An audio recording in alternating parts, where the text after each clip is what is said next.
First, I would like to welcome to all of you. A warm welcome in this webinar is going to celebrate on 5 days. I mean, it's going to start from 24th of August up to 31st August. I mean, the title, Contemporary Relevance of Gandhian Philosophy. Respected Honorable my Vice Chancellor, Professor Harishchandra Singh Rathod, good morning, sir, and welcome to you.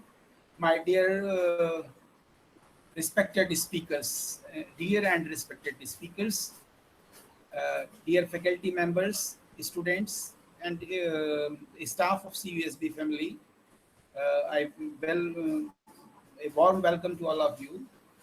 In order of celebrate the 150th birth anniversary of Mahatma Gandhi, the government of India has advised conducting 150 lectures, or you can say talk, in 150 reputed foreign university, or you can say institution, with the 150 Indian institutions. So it's 150th birth celebration with 150 institutions and universities.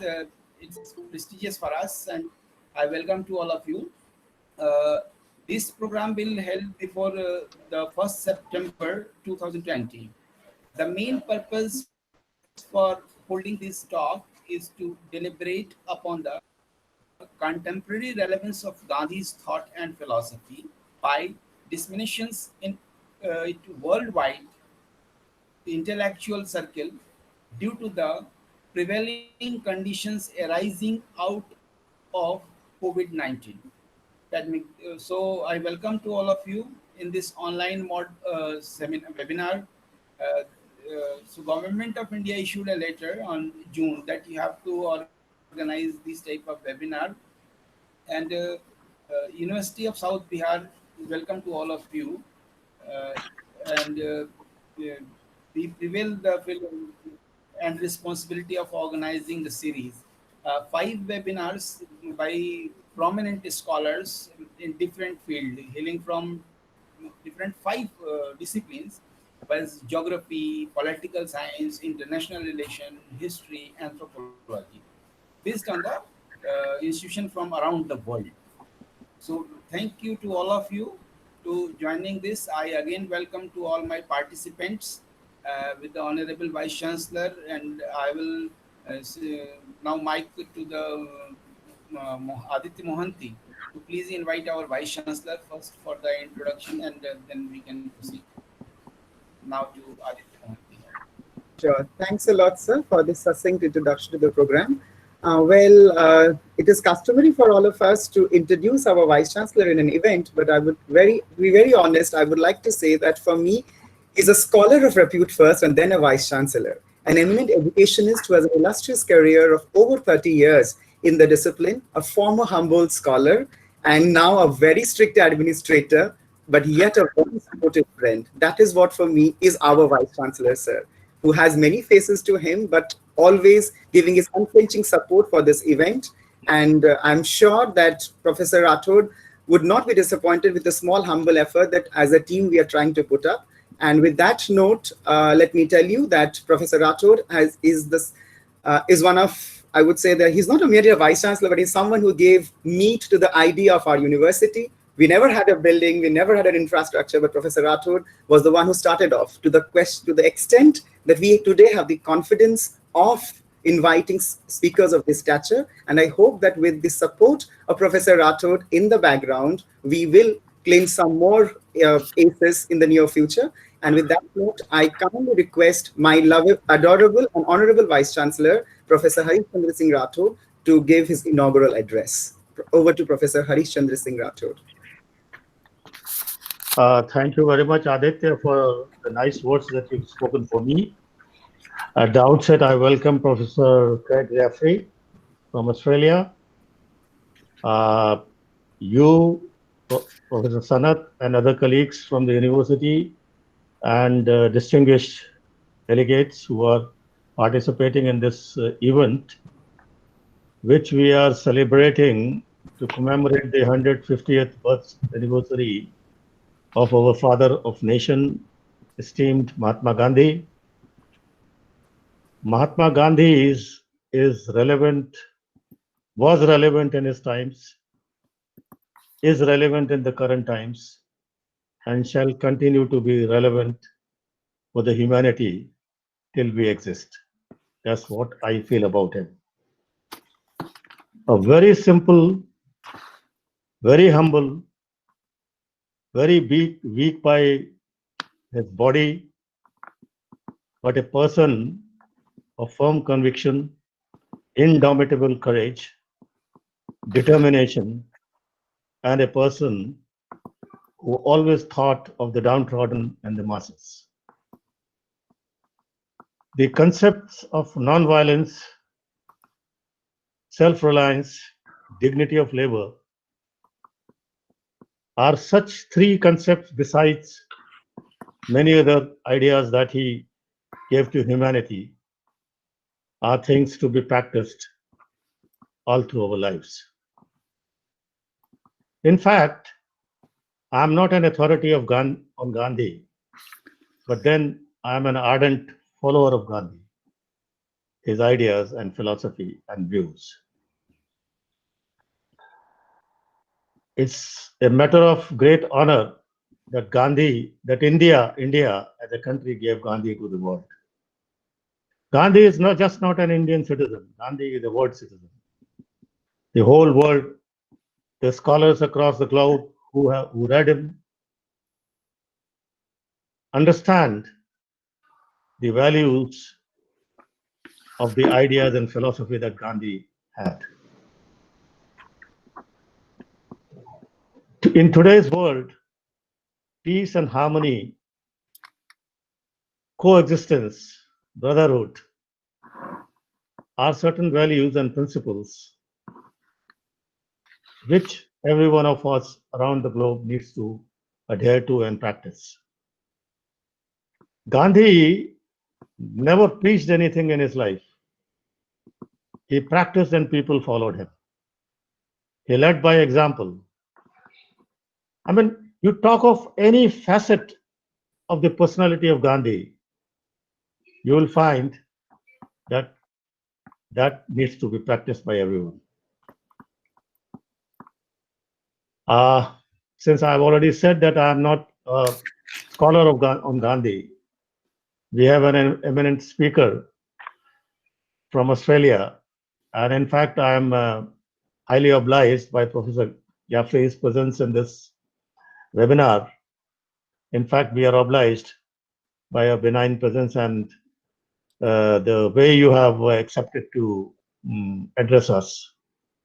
So it's a learning opportunity for me on a very relevant topic that you have chosen.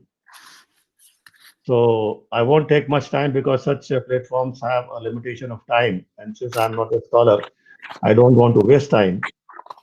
So I just once again welcome you on behalf of my university, welcome all the delegates and friends and my own university colleagues, research scholars and friends who have linked with us and who are also viewing this program. And Professor, and perhaps they're eager, all of them are eager to hear you, sir. So once again, thanking you. I hand over the mic to Aditya for further conductance of the program. Thank you very much. You're welcome. Thanks a lot, sir. I think I'll take a cue from the last words that you mentioned, that Gandhi never preached, he practiced. And you'll be happy to know that I am so fortunate that with these words, I can recollect the writings of Professor Jeffrey, where he discusses about the role of the youth, and when he says that the youth is not a mass which is into sheer vendetta or politics, but rather they practice a really practicable future. They aspire for that. And that's the reason for which we chose Professor Jeffrey, a human geographer by training at the University of Oxford, a career throughout in the UK's best of universities, has written on topics far and wide, to begin with youth, of an experience of like working for around 2 decades on youth issues in Uttar Pradesh and Uttarakhand. He has been also writing on different themes of Indian democracy, educational transformation, and globalization. no, I mean, I was surprised and I was a bit disappointed when I was in the UK for my doctoral studies that Professor Jeffrey wasn't there, because he was selected to be heading this mission known as the Australia India Institute at Melbourne. So no wonder Professor Professor Jeffrey's work speaks for itself, because not only has he, and when you look at this H index and things like that, he's like around 30, 40, published in around, name a journal and he's published there, development and change, economy, society, so on and so forth. But the best work of his, which I would like to and introduce to the audience, is the work that he has co-authored with a very good friend of his, Professor Jane Dyson, and the title of which is Now. And Now is about how the youth really thinks that the present is important, and that's why Gandhi has to be practiced now and not to be merely sermoned. And with that note, let me give you also a small note about what is this time pass. Time pass is something which all of us use in the Indian parlance about time pass karna, about having a free time, about a cool time. And that's what he names his work, the monograph that he brought out of his sustained engagement with youth politics in India. And he writes, the book was known as Time Pass, and it's almost a decade now. Youth politics in India has changed. We all know that. There is a change of regimes. There's a range of ideas. We have a resurgent India. There is a lot of things happening. But I think who else other than Professor Craig Jeffrey tying up all these loose threads and yet letting us know that Gandhi may be the torchbearer. With that note, I request Professor Craig Jeffrey to kindly accept our invitation and really enthuse us with his enlivening talk. Over to Professor Craig Jeffrey. Thank you very much, Aditya. Honorable Vice Chancellor, Dr. Sharma, distinguished participants in this event, thank you so much for inviting me to speak. It's a real honor and a pleasure to participate in today's event. And it's a particular honor to be invited to reflect on the contemporary relevance of Gandhi and Gandhian philosophy. I feel really very excited to have this opportunity. As Aditya said, I'm a human geographer and an anthropologist. I've been working in India since 1995, mainly in Uttar Pradesh and Uttarakhand more recently. I work in Hindi. Mujhe puri Hindi aati hai. Kya baat? Jaise desh वैसे देश, na? So I know there are lots of foreign scholars who come and work in India. I spent many months at Landor Language School in Mussoorie, above Dehradun, learning Hindi and Urdu. And my work has involved me living for 5 years in small town and rural North India. So I bring that kind of anthropological perspective to my work, talking to people very closely, listening to people very closely, and trying to tell their stories. I want to tell some of those stories today by offering some reflections on a book I wrote 10 years ago, which is called Time Pass, and Aditya mentioned it. And I want to talk about its continuing relevance, and I want to talk about some of the events that have happened since I wrote that book. And that will lead me to talk about Mahatma Gandhi and some of his ideas. So you'll need to be patient, because I'm going to outline a story first that relates to the hardships that young people face in India. And then I'm going to come to some of the questions around young people's agency, their action, their creative work. And at that point, I will be talking also about Gandhiji. But I wanted to start by inviting you into a thought experiment. And I wanted to start not with an anthropologist or a geographer, but with a literary theorist called Frank Kermode. Now, Frank Kermode wrote a book called A Sense of an Ending. And in this book, he asked the reader to imagine a ticking clock. And Kermode says, actually, most clocks, when you listen to them, they have an identical sound. It's just the same sound over and over again.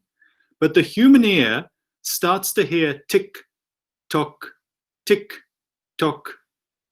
And Kermode then asks the reader, think about that time interval between tick and tock. He says that time interval is full of expectation. You hear the tick, you wait for the tock. It's expectant time, it's meaning-filled time. And he refers to this as, using the Greek word kairos, which means meaning-filled time. And then Commode says, now start thinking about the gap between tok and the next tick. So that interval between tok and the next tick, that has a different quality. Because tok is a kind of full stop, that time after tok is like dead time. It's just successive time. And he refers to that through the Greek word chronos, meaning just successive time. During 2004 and 2005, I spent about a year talking to young people in North India who felt stuck in the interval between tok and the next tick. I was working in the city of Meerut in Uttar Pradesh, talking especially to students about politics, work, and social change. As I argue in my book Time Pass, Youth Class and the Politics of Waiting in India, which was published by Stanford University Press in 2010, many of these young people had grown up in local schools where they had a sense of tick and tok. They took examinations, they studied for examinations, they took examinations, they passed. There was a tick and then a tok. But they arrived in higher educational institutions in Meerut to find that their routes to upward mobility were often blocked.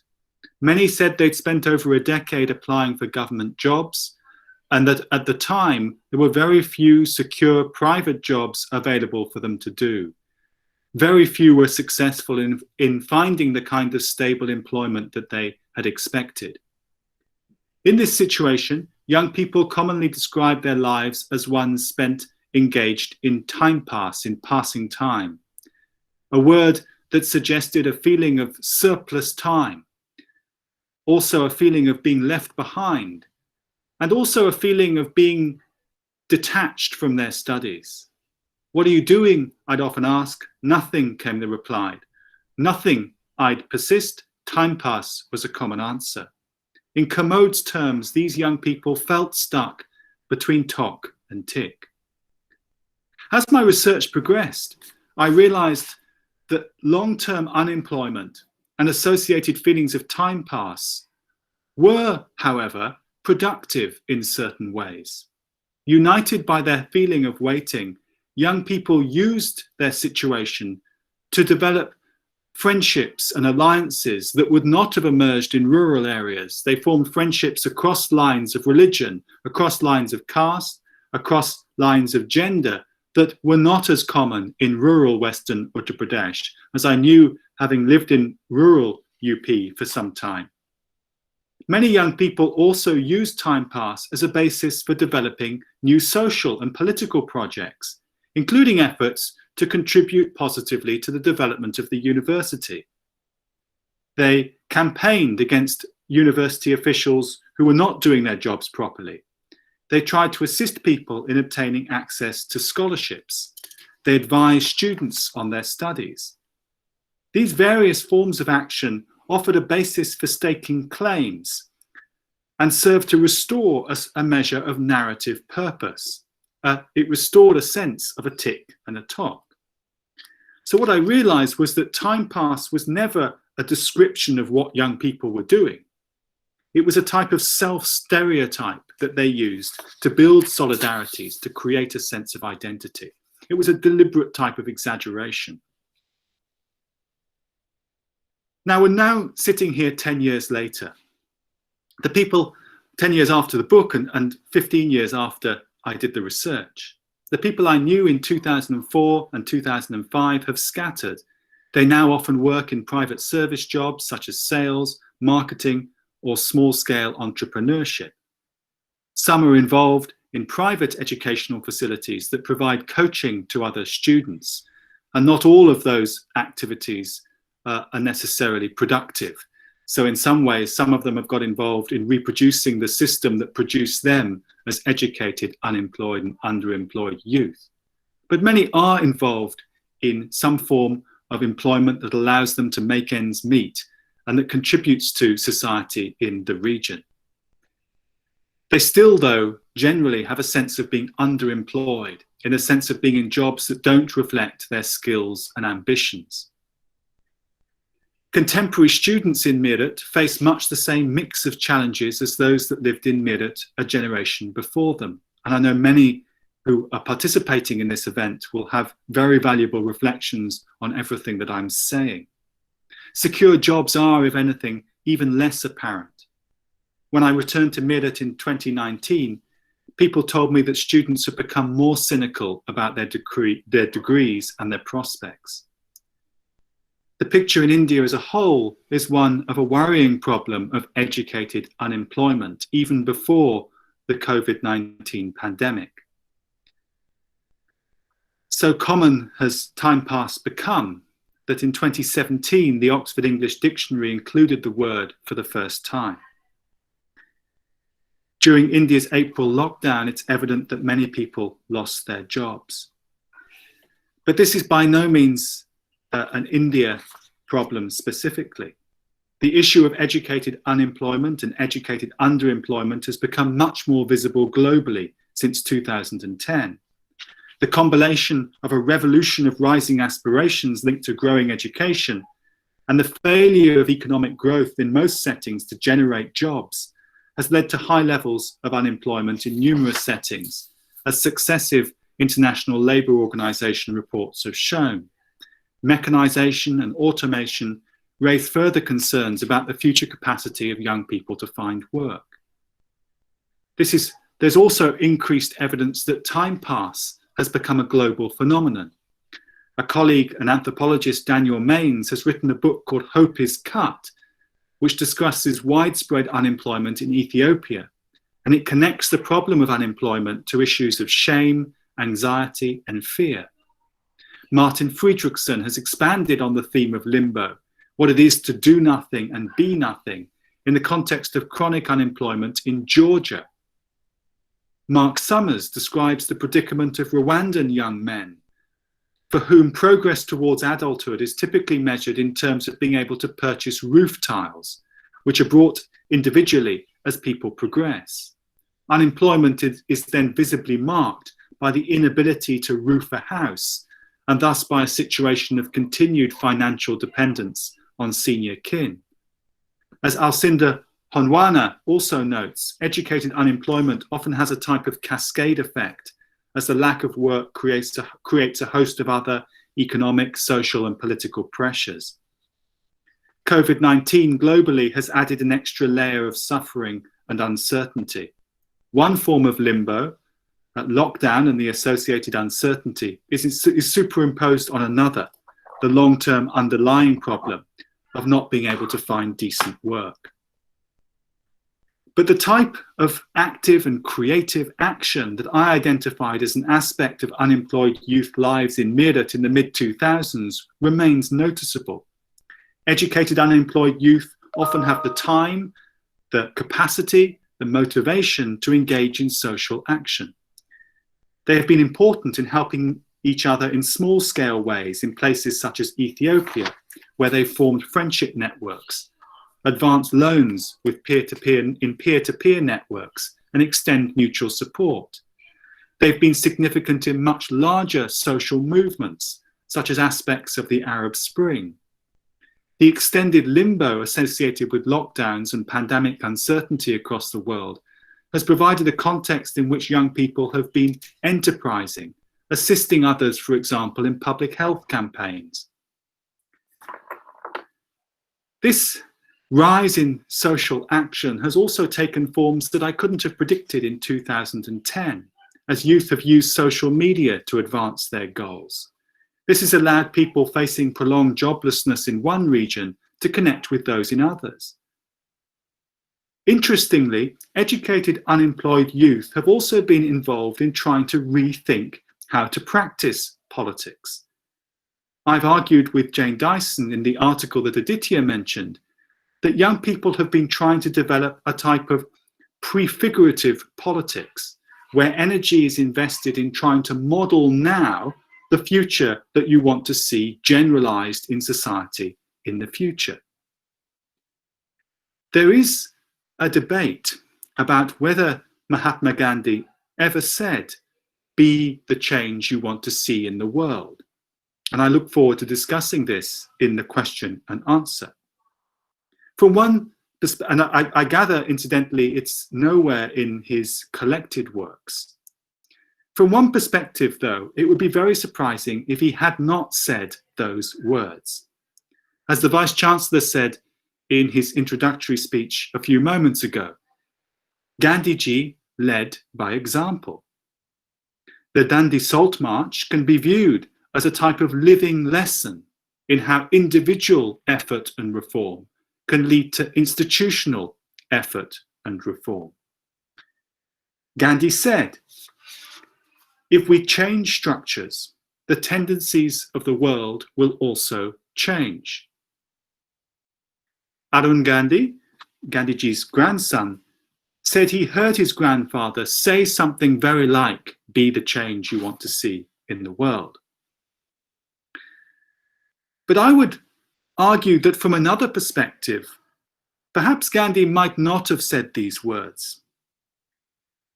The phrase, be the change you want to see in the world, suggests a kind of individual focus. And what strikes me about so much of Gandhi's life, and like the Vice-Chancellor, I'm not a Gandhi scholar, I am a student of Gandhi's work and a follower of Gandhi. But it strikes me that a lot of his life was about actually convincing people that to achieve change, you need to build a social constituency, you need to build a set of followers, that action on your own is not enough. It's about convincing other people, about building social links to create a network. And the reason I make this diversion into this question of whether Gandhi said be the change is that what is very noticeable about the work that Jane Dyson and I are doing among young people in Uttarakhand at the moment is that this notion of prefigurative politics, of being the change you want to see in the world, is very social. It's very much about young people motivating each other to find ways to act now to change society. There's a sense of impatience with formal politics, a sense that to change the world, you need to act in the moment, to do it anyway, even if perhaps the conditions are not exactly as you would like for engaging in your form of politics, even if you don't necessarily have the skills already to engage in that particular form of politics. So what we're seeing is a lot of people starting new educational ventures, getting involved in helping people to get access to hospitals, developing new approaches to the care of the environment in the village. And these are forms of altruism, of service that are not necessarily, they don't necessarily have a model. They're doing them themselves, they're developing them themselves, they're feeling their way as they go. But they're doing that in a way that it honors a particular mode of social action. They say that they need to be accountable, that they need to be polite, they need to avoid any kind of bribery or use of social connections. So the effort is also embodied in the way that they're acting. They are trying to be the change. They're trying to show what they would like society to look like in the future. I'm also seeing that some of this same type of positive action is happening in Meerut. Indeed, I've heard that some students are using my book Time Pass as a guide to social action in a context where many strategies of the 2000s have actually been forgotten. Time has passed then, but Time Pass and its lessons in terms of understanding student hardship and also young people's agency remains relevant. Indeed, I feel in some ways it's even more relevant than when I wrote it 10 years ago. Restoring a tick and a talk remains a major occupation of young people today. So these are some early reflections. I've left a lot of time for questions. I would be very interested indeed to hear anybody's reactions to anything I've said, to hear any questions. I know I've covered quite a lot of material quite quickly, so I'm also very happy to elaborate on particular points or explain how I've come to certain conclusions or the nature of the research that underlies this presentation. I'd be wonderful to hear your thoughts. Thank you very much. Thanks a lot, Professor Jeffrey. I think It was very interesting that you have taken a very different route to present your ideas, where you started with this example, and now you have given us these nuggets and trigger points where it's for sure it's going to raise a lot of questions. At least I have a couple of them to be asking, and then you, as a rebuttal, you might explain those answers. However, before we get into the question and answer session, I request the audience, the virtual audience right now on live, to kindly type in the questions in the chat box. In the meantime, we will listen to the discussant's remarks.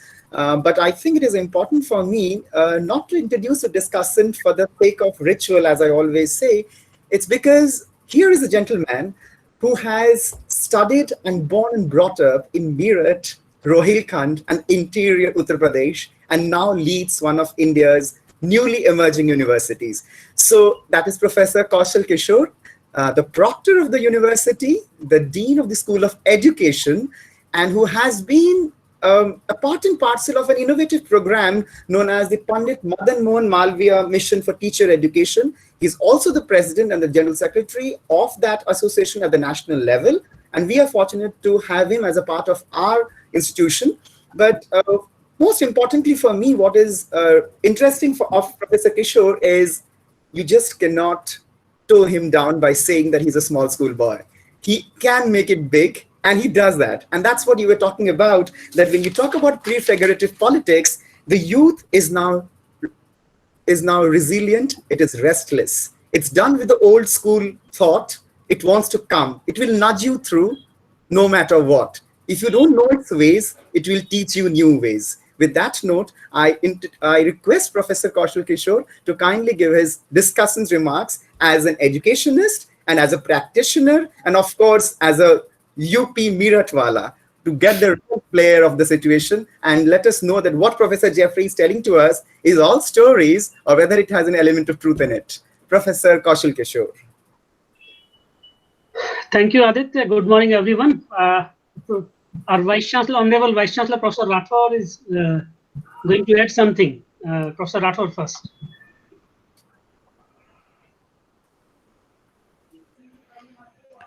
In fact, you continue. I have not a question, but then I would like to discuss something or add on something after Professor Jeffrey's observations.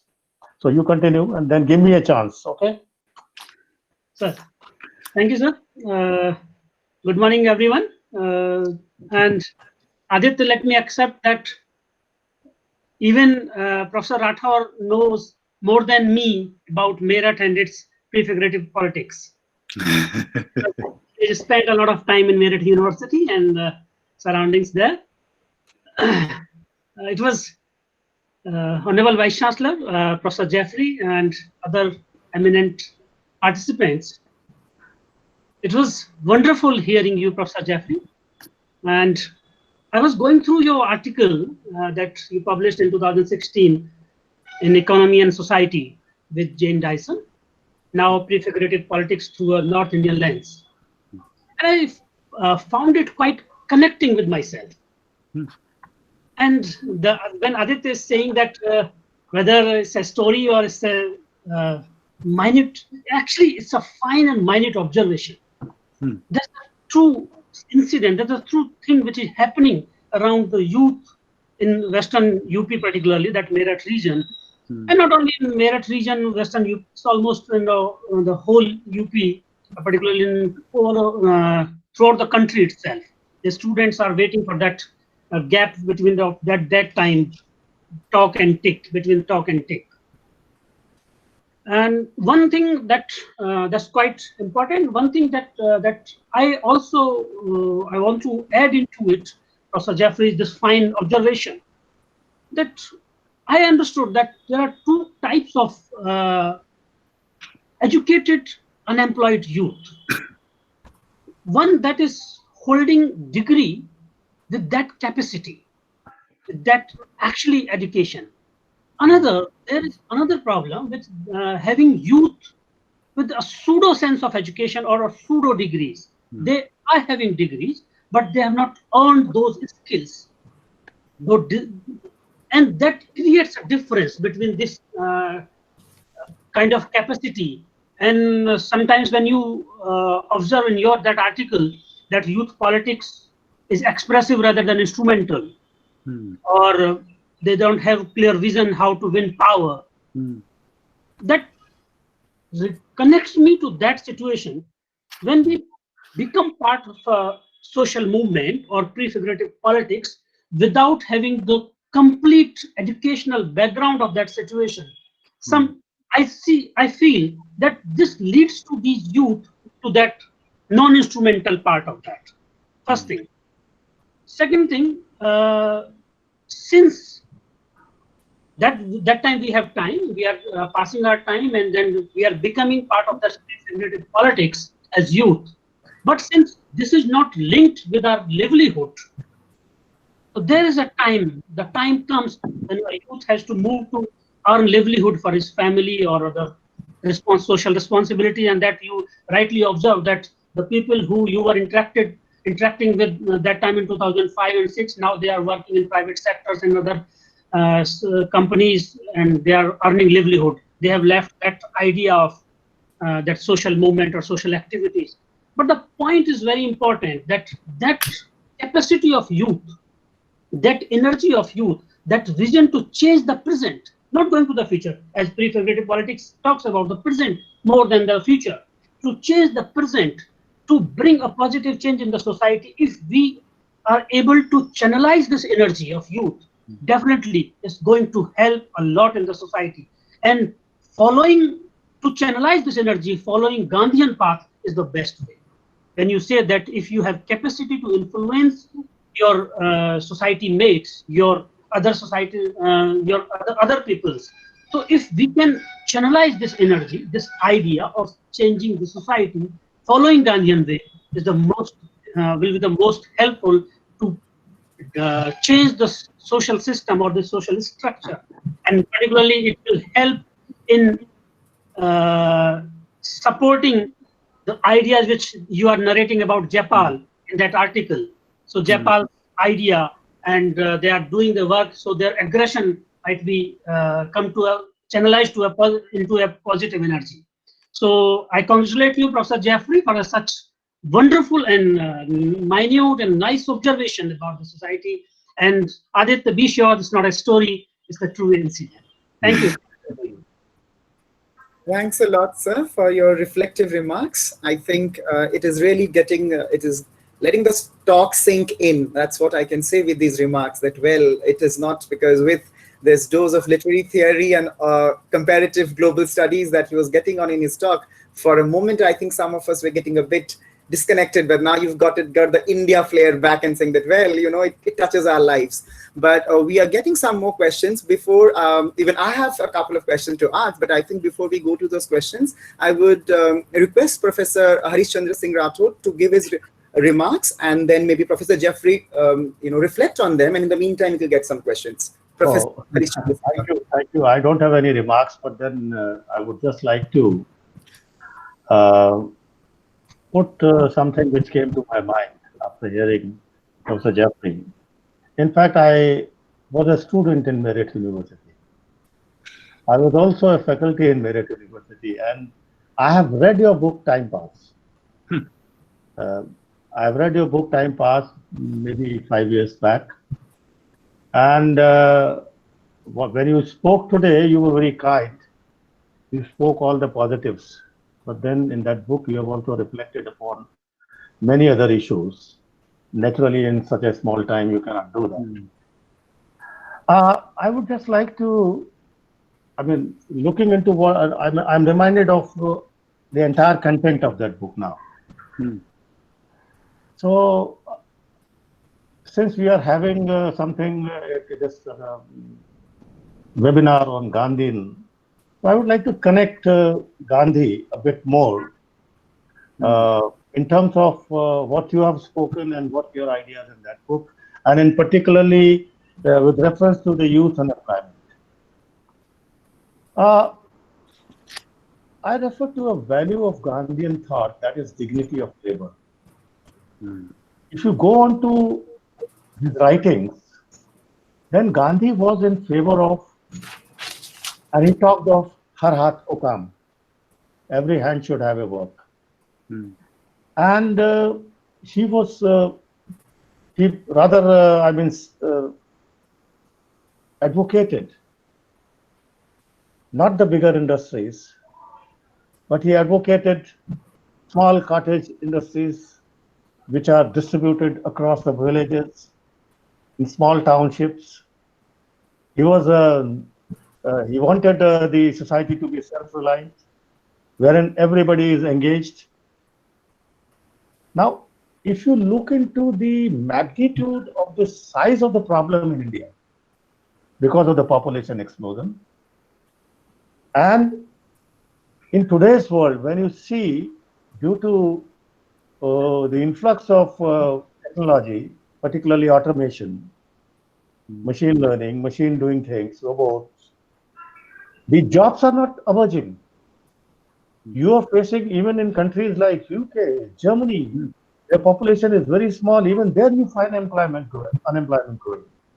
And it's perhaps because of the mechanization and automation.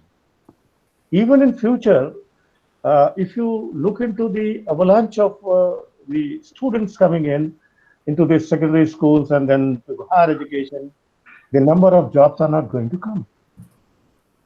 So the principle of self-reliance, dignity of labor, and of late the Prime Minister, the government of India is talking about Atmanirbhar Bharat. Now Atmanirbhar Bharat, self-reliant India. Now the self-reliance, now today we are talking, I mean in this COVID period, this has been floated, Atmanirbhar Bharat. Maybe for political reasons, is a reaction to there's so many small things, very very small items. In German language, you call it as Kleinigkeiten, be coming in. I mean, from China, and they have captured even the small village cottage industry. Diwali में आप तो हिंदुस्तान में रहे हैं दिवाली में दिए replace हो गए चाइनीज मोमबत्ती से चाइनीज लाइटों से सही बात है even those jobs which were in the hands of people who are not so highly educated, they are being taken away. So Gandhi becomes very relevant here now. Gandhi becomes relevant because of the decentralization, because of the local authorities, because of small scale village industries. And the focus of the government today, for example, is on agriculture, is on the villages, is on that sector. And government of India presently has come up with lot many schemes to finance MSMEs, small scale industries, and that way. With the given industrialization of the West, the mechanization, the automation, expecting that jobs will come in commensurate with the growth of educated youth, no. The youth will have to stand up. और वो जो time pass है वो time pass करने का अब समय निकल गया है 10 साल पहले का यूथ में और आज के यूथ के थॉट प्रोसेस में फर्क आया आज हर यूथ पढ़ा लिखा वो जैसे अभी इन्होंने कहा कि real skilled and unskilled even just mere a degree holder but then he is worried about his well-being, he is worried about his possessions of things, and he wants to also live a decent life. And the Gandhian percolation of the Gandhian ideas of decentralization, small-scale industries, and dignity of labor. कोई काम छोटा बड़ा नहीं. So this thought has to be brought into the minds of the youth to make them stand, and when they stand, the India stands. And in fact, when the youth of the world stands with the thought that they have to devise something, take up a work of their interest, just merely not depending upon government jobs, only then a change will come in the world. And youth would, across the world, would be able to combat the unemployment. So Gandhi becomes more relevant in terms, as far as unemployment is concerned. That's what I mean. And your ideas in that book, they are very relevant even today. The pen picture with a small anecdote is outstanding observation, and I congratulate you. I'm very happy to meet you. That I met an author of a book which I liked at that time. In fact, I went for a PhD, a Viva Voce examination to Meerut where I was a student in the same department, and I also was a faculty for some time in Gaya University. And at that time, one of my teachers presented me that book. One of my teachers presented me that book, and she said to me, "This is a book written about the youth of this region, and particularly the Meerut region." And when I was a student in Meerut University, I was also a student leader. And she said that just you read this book and you compare your times and the times after 20 years, what change you find. And I really read that book, and I finished that book while in my return journey in the train. So I really enjoyed that book. Thank you very much. Thank you. Thank you. Yeah. Thank you very much. Thank you, sir, for your vivid and lively remarks. Professor Jeffrey, we don't have a lot of questions as of now, but I know that Professor Jeffrey has a very hectic schedule. We have only 30 minutes or so left for his office precious time that he has agreed to give us. If I may pose a small question with relation to this discussion which Professor Kaushal Kishore and Professor Rathore has just engaged with. Well, and it might be a bit, I would say that, to really make the caveat very clear that it might be a bit tricky as well, but I know that you will deal it much more better with the way that I put it.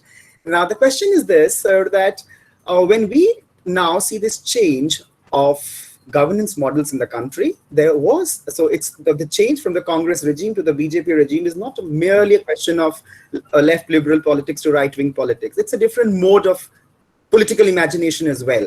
Now, what I'm trying to ask is, now, it's a very interesting part that when we as researchers Indians study India, somehow or the other, when we interview our respondents, the smoke screen of ideology keeps going within us. But I find it very interesting that when scholars like you, who are not Indians, come and study them, you take off that smoke screen and just let us go into the minds of the youth as to what do they exactly want, beyond the evident idea of their political affiliation and so on and so forth.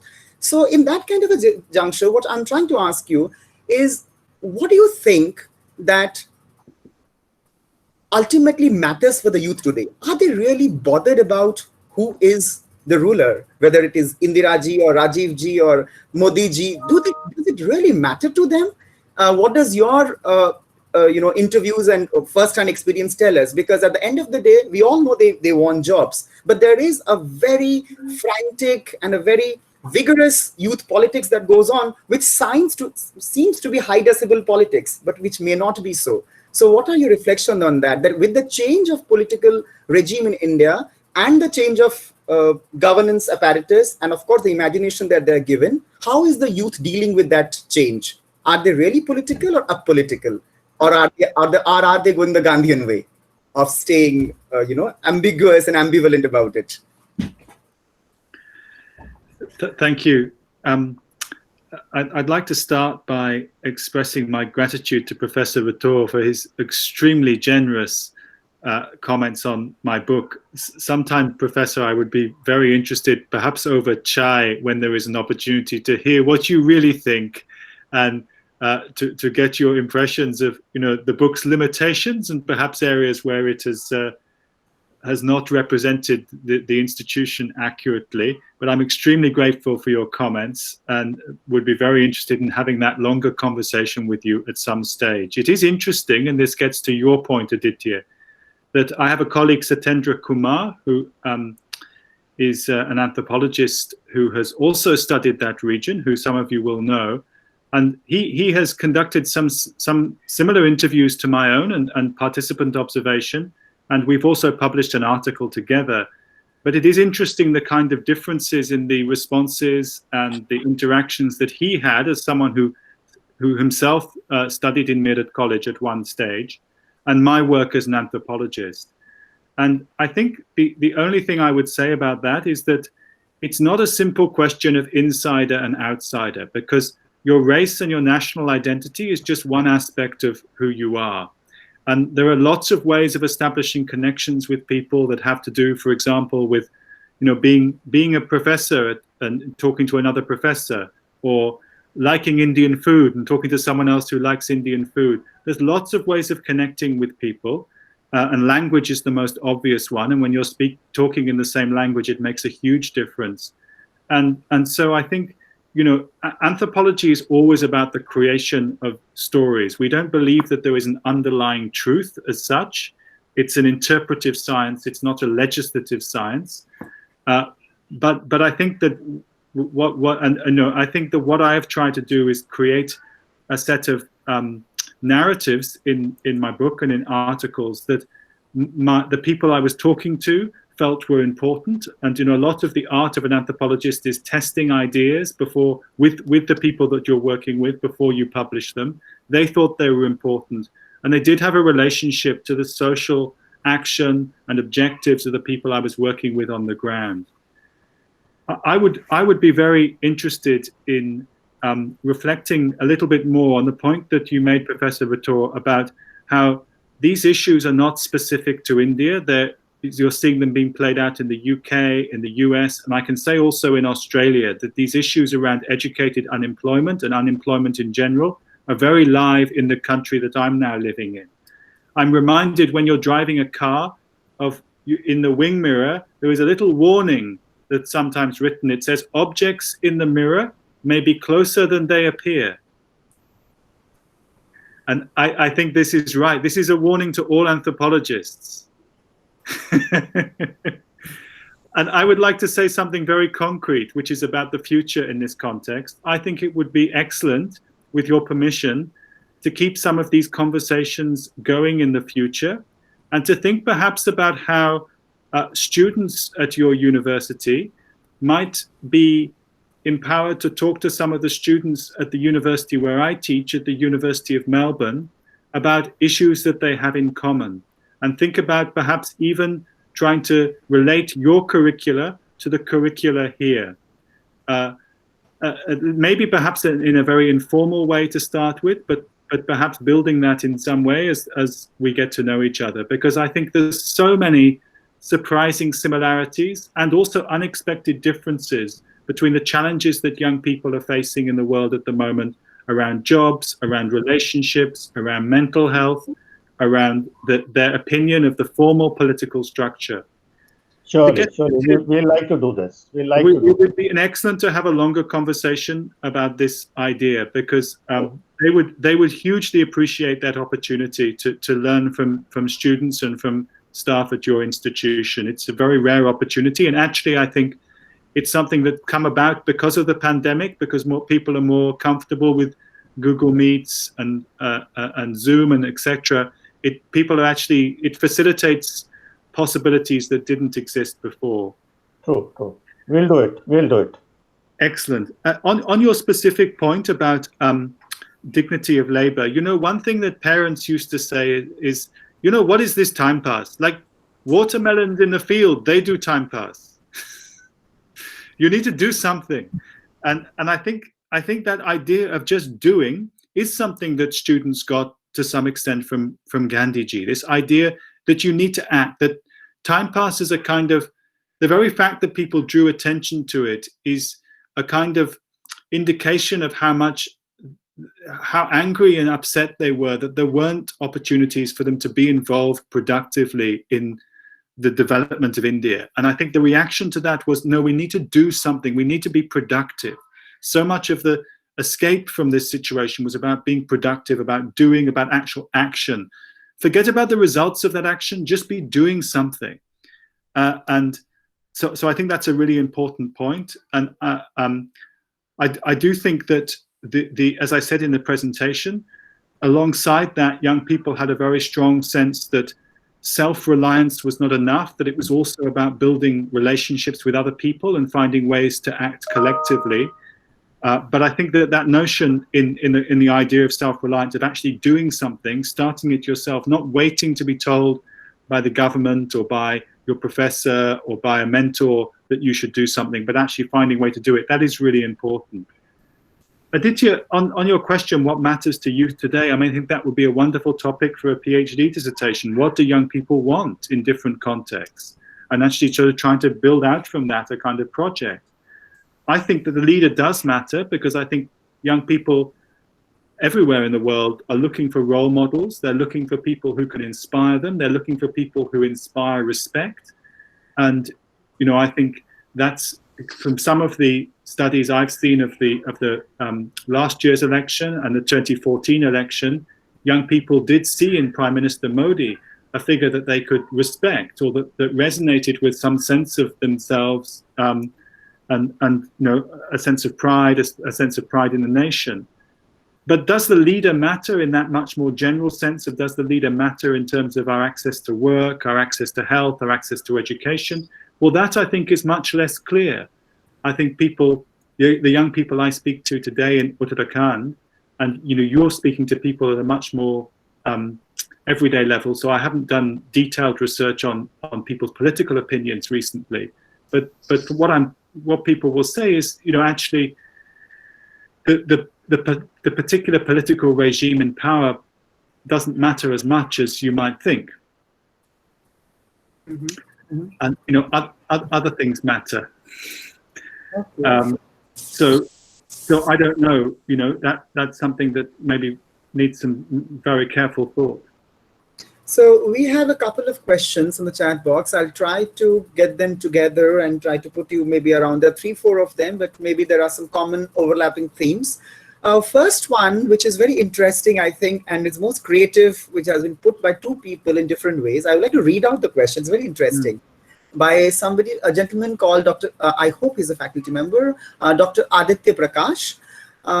He says, it is incidental to engage in intersubjectivity, especially in the situation of crisis, which is all right. You might be intersubjective in a situation of crisis. But I think he thinks borders exist. Borders exist. And there is an element of indifference towards the other fellows, because the final sound is tick. And so when he says this question, I mean, there was another question. So, the question, what it basically means in this point is that, and I can completely relate it to our students who talk about, their imaginations of their future. There is a certain sense of elitism that also baffles them. That whether you are from a branded university or not, whether you can go to the big brands or not, whether their humble past can really pull them down or not, whether they can tick or whether they'll keep on talking with only, with only visions which may not materialize. So that's the first question what people are asking, that whether the youths, this idea of trying to play some time with the talk at all yields with some tick or not. The first one. The second one, which is another interesting one, is a question by a faculty member from our university, Dr. Anju Helen Bara. She asks that, does prefigurative politics actually bring change? What is the utility? Whether it actually brings change or it is just, it's futile, whatever. I mean, that's the question, the second one. And the final, I think that the third one is enough maybe for you to take for the time being. The question is this, that someone has read your work on Time Pass as well and mentions that it is Dr. Supapa Chakravarti, and she says that she's somehow not able to understand the point as to how Time Pass and Gandhi are interconnected. Is it intended that politics in Indian youth is a time pass? So maybe if you'd clarify your position. Over to you, Professor Jeffrey. Sure. So very, very, very interesting questions. I think I'm not sure I completely understand the first question, but let me maybe talk around it, even if I'm not able to absolutely answer it. I think in talking about tick and talk, what I'm trying to indicate is that there are a set of people who feel like their situation is one really of prolonged waiting, where they still believe at some level that something might happen, so they still have that small element of hope, but the reward, the thing that they're expecting out of education is not appearing. So it's this kind of limbo state, this sort of state of, there's an Israeli playwright who talks about young people being sentenced to hope. That hope is still there, and so you carry on waiting if you can afford to wait, but it doesn't come. And I think what's interesting about that is that there are a lot of people, and this gets to the question about elitism, Aditya, when you were talking about the question, that there are a lot of people I found in Meerut who actually encouraged young people to maintain this hope, to maintain the hope that there would be a talk at the end. And the reason they encouraged young people to maintain that hope was because they could make money out of it. So you could make money by offering coaching, by offering preparation for government employment examinations. And often the people who were making that money were the people who had tried to get jobs and failed. So one of my best friends in Meerut was someone who applied every year to try and get a position in the army. And when he eventually gave up, he opened up a coaching institute to train people to get positions in the army. You see, so this is what he had learned. So actually, I think, and it gets back to Professor Ratour's points, you need other role models. You need people to break that cycle, to say, look, actually, it's probably not in your interest to spend another 15 years trying to apply for this government job. Maybe actually what you need to do is become like a stonemason, and actually readjust what you think, because there's a big demand for that at the moment. And, and here's how it could be done. And so that kind of idea, those sort of ideas, I think, get at this issue of sort of breaking the elitism. I mean, one of the issues, of course, that's important and that underlies all this is the distinction between pen work and handwork, and the kind of historically the difficulty of kind of actually emphasizing the dignity of labor. And for all of Mahatma Gandhi's efforts, I think, this, and it's partly a colonial imposition, but this notion that you haven't succeeded unless you're doing, pen chalane ka kaam, that is a problem, and it's one that's quite persistent. In terms of prefigurative politics and whether it needs to change, the big question here, and we've written about this a lot in our articles, is what do you mean by change? So one of the critiques of prefigurative politics is that it's too insular. It's too much about being the change and the purity of your political organizing, and it's not enough about the actual compromises and hurly-burly of politics. And real politics, people argue, who critique prefigurative politics, they say real politics involves lobbying, it involves trying to actually get political power, it involves trying to occupy political posts and influence political parties. But what I see from some of these efforts of young people to be the change is that they are shaping how government works at the local level. So they're influencing, for example, the way in which building contractors work, the way in which people who've got government projects work, because they're telling them actually some of the practices that you thought were acceptable are not acceptable. They're modeling different ways of behaving. And also they're finding through doing this kind of prefigurative action that they are developing a sense of themselves as a political group that wouldn't have happened otherwise. So they develop social ties within each other, with each other. They develop a sense that another world might be possible. So it has, at the kind of psychological and social levels, all sorts of benefits, which have been discussed, for example, in relation to a very different context, the context of the African-American freedom movement in the 1960s, where people said that actually, for example, African-Americans going to drink in a whites-only bar, that when they did that, they developed a sense of what was possible and developed a sense of their mission that, whether or not that action actually led to desegregation was not important in the short term. What was important was the act of doing it, the act of Rosa Parks sitting on the bus in the section reserved for white people. The actual act of doing goes back to Professor Ratour's thing about actually doing it. It creates all sorts of things that wouldn't have been created otherwise. So I think I'm not being maybe as articulate as I'd like to be, but I think that when you're asking, does prefigurative politics bring change, you need to think about how do you understand change? And also, over what time scale are you going to analyze change? Because it may not, you know, it may not in the short term lead to some dramatic increase in resources for marginalized people or excellent schools and hospitals for the village in the next 5 years. But in the long term, it may create relationships.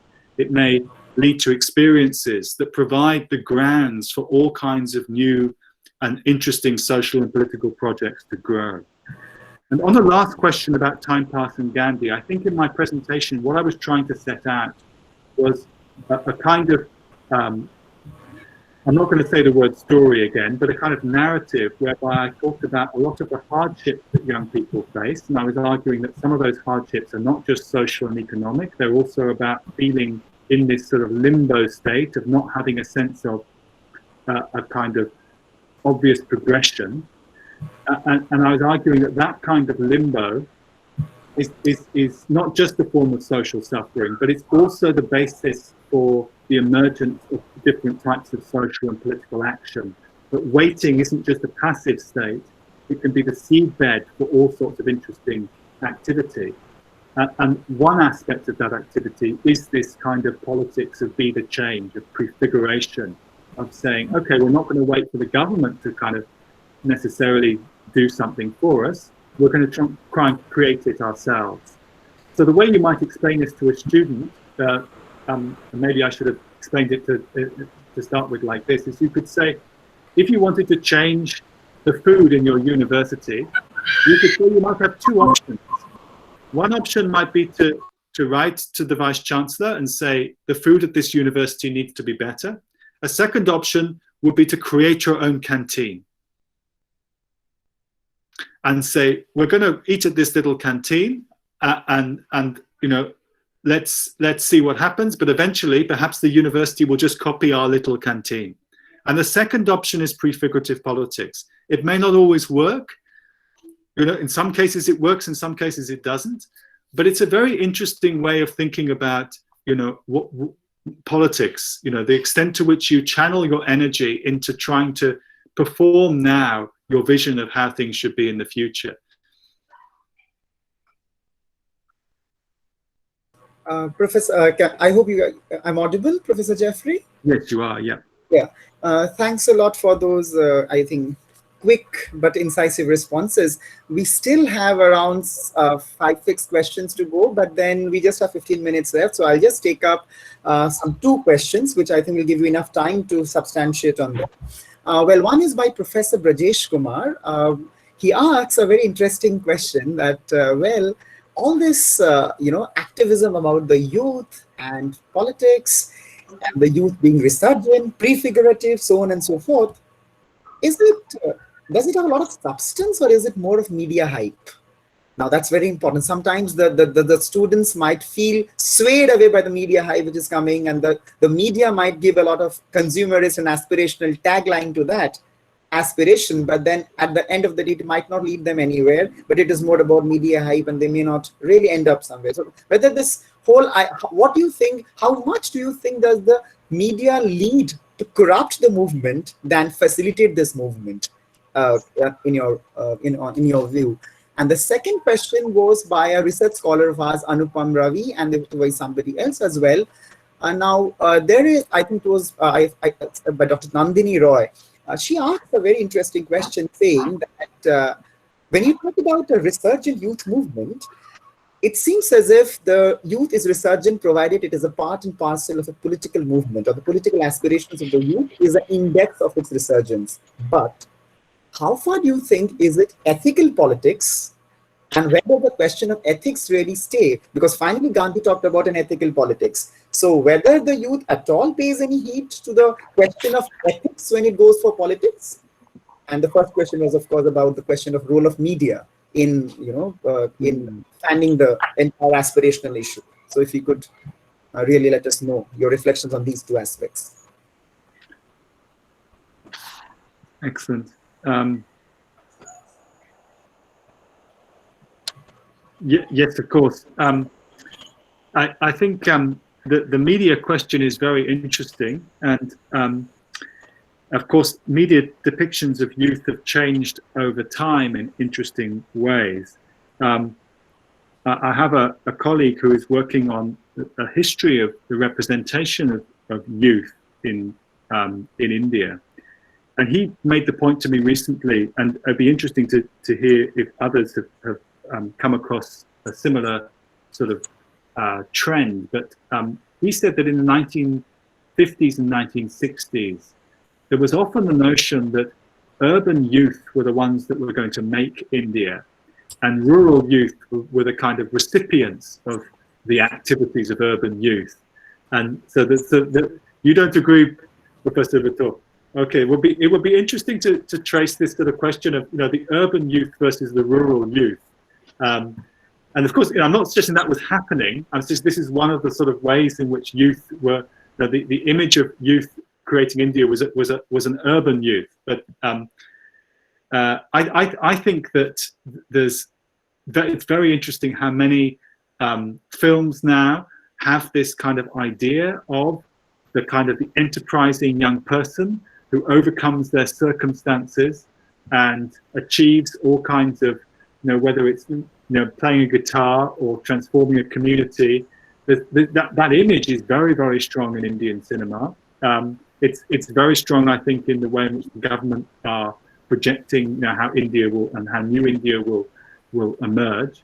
So I think there's a lot of examples of young people sort of achieving all kinds of incredible social and political objectives through the result of their own sort of enterprise and effort.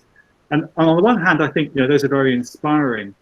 On the other hand, it does also put pressure on young people, because for every successful prefigurative experiment, there are lots of ones that don't succeed.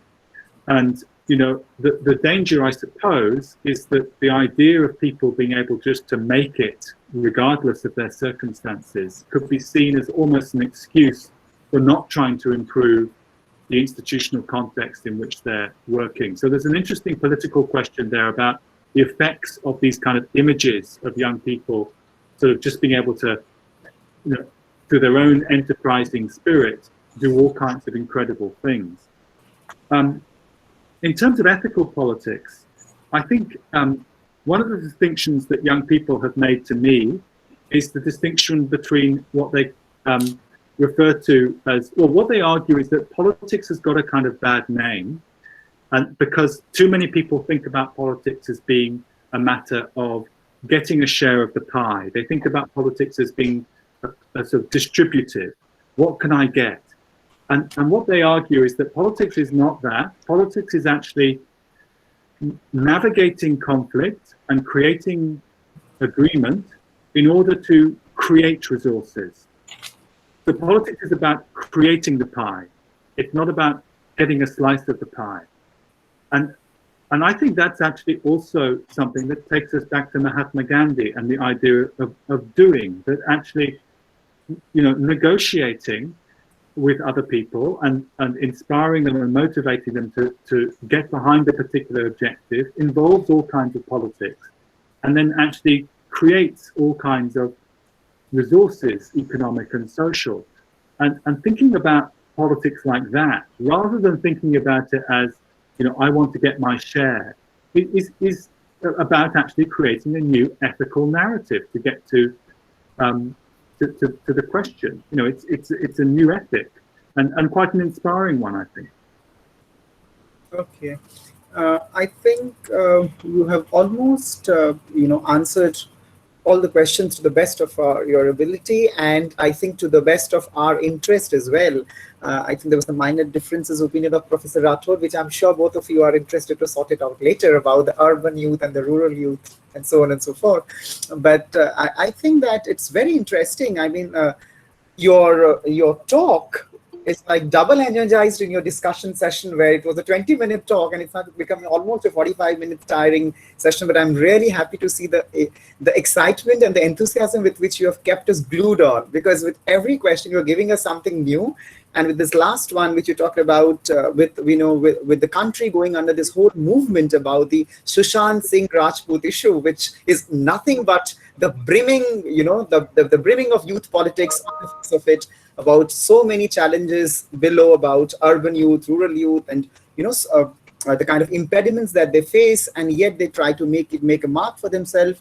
I think it's excellent. It's excellent that you try to really get, and I love that idea of politics that you just discussed about. That they're not political about taking a share of the slice of the pie, but creating a larger pie maybe. Now that's it's quite a symbolic gesture, but I think there are hidden messages there which I'm making sense of, but which I think it was smartly indicated here. That what do you mean by enlarging the pie?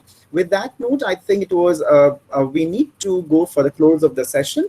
So I would like before I move on with the customary ritual of the vote of thanks, I thank you for accepting our invitation, engaging with us till the end, giving us an offer to engage our students with your students back in Melbourne. And I must tell you, trust me, you'll get a different, real feedback about the youth than you will not regret not collaborating with Delhi University or JNU.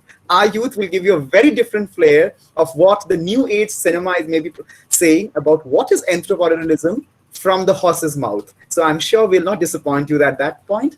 And Dr. Digvijay Singh would give the vote of thanks. He's a very distinguished faculty member at the School of Law and Governance, having done his doctoral studies from Banaras Hindu University, and of course, a very popular teacher as well. So I think I would like to end the session with Dr. Digvijay Singh. Over to Dr. Digvijay Singh for the final vote of thanks of the event.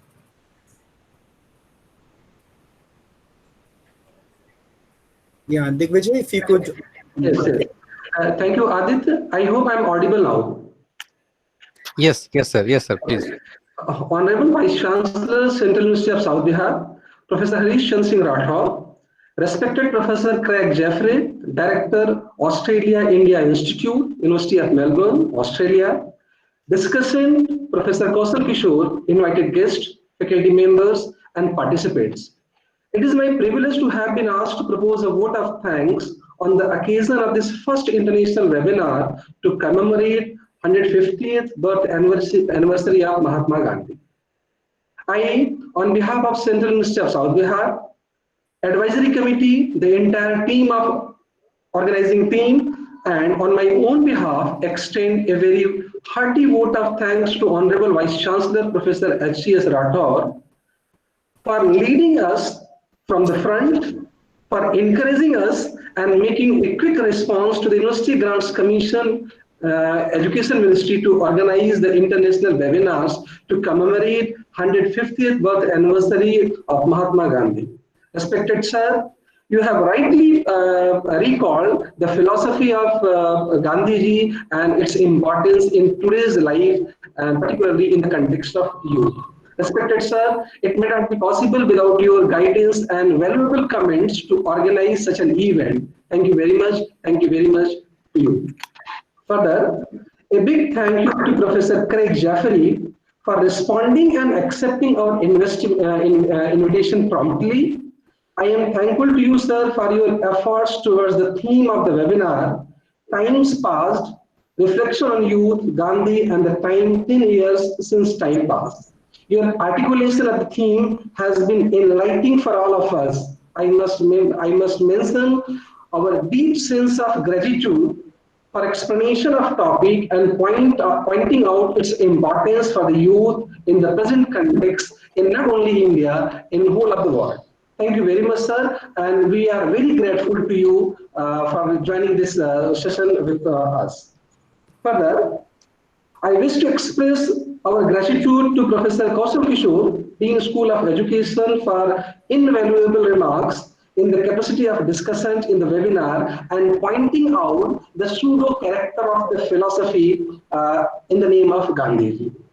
Thank you very much to you, sir. I wish to express our gratitude to the members of Advisory Committee, Organizing Secretary Dr. Sanat Kumar Sharma, moderator of the event, Mr. Aditya Mohanty, for their vigorous and determined attempt in organizing the event, and as it is the first such kind of event in the university. Thank you very much to both of you and the members. I would like to express our sincere thanks to Dean Students Welfare, Professor Atish Parasar, for his valuable support and guidance. He is always with us in organizing such kind of events, and he will always be there to support us to coordinate, sir. Thank you very much to all, to you, sir. I also wish to express our gratitude to deans of different schools, heads of different departments, and faculty members for their moral support and the students.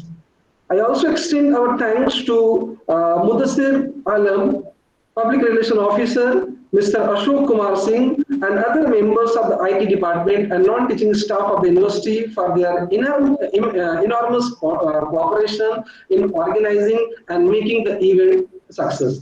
Finally, I would like to take this opportunity to place on record our heartily thanks to the diverse group of participants for joining the webinar, spending time with us, and putting their interesting questions and having intellectual discussion. Thank you, all the participants. I apologize in advance if I could not mention name of anyone who has been instrumental in organizing the event and making it successful.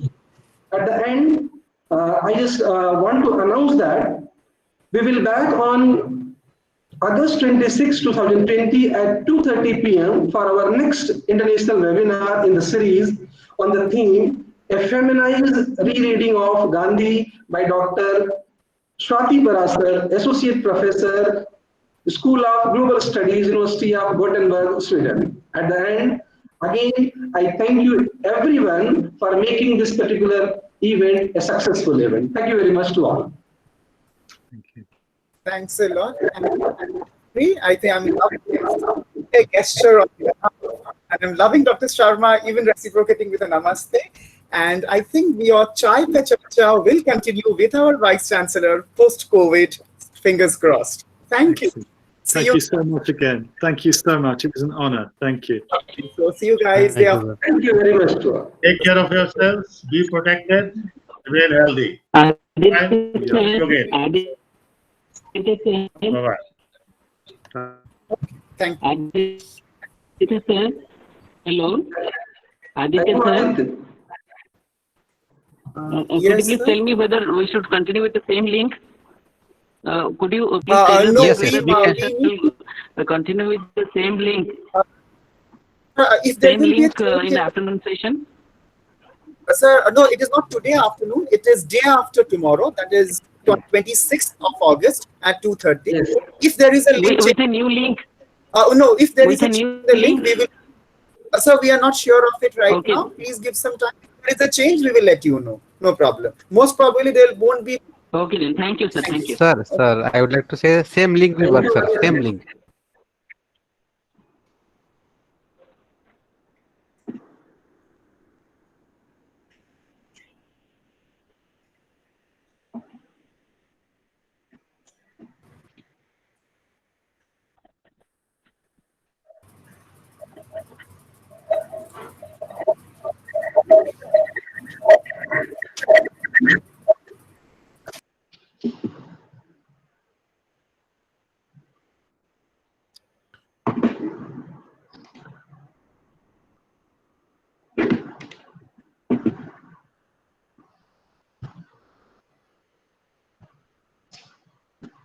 Aditya,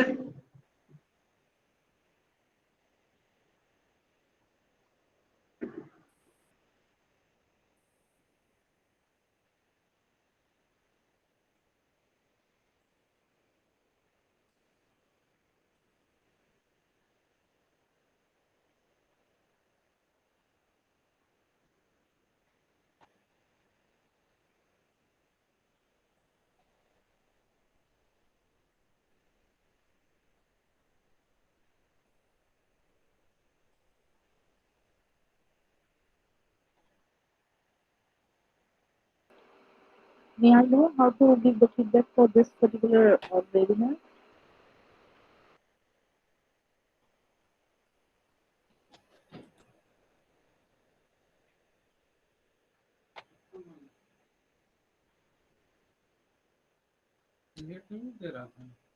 Hmm?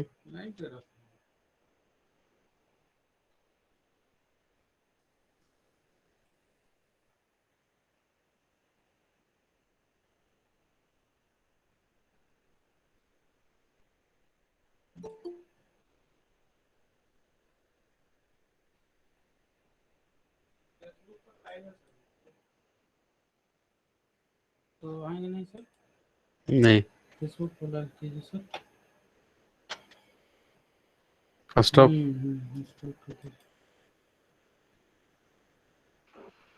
Hello?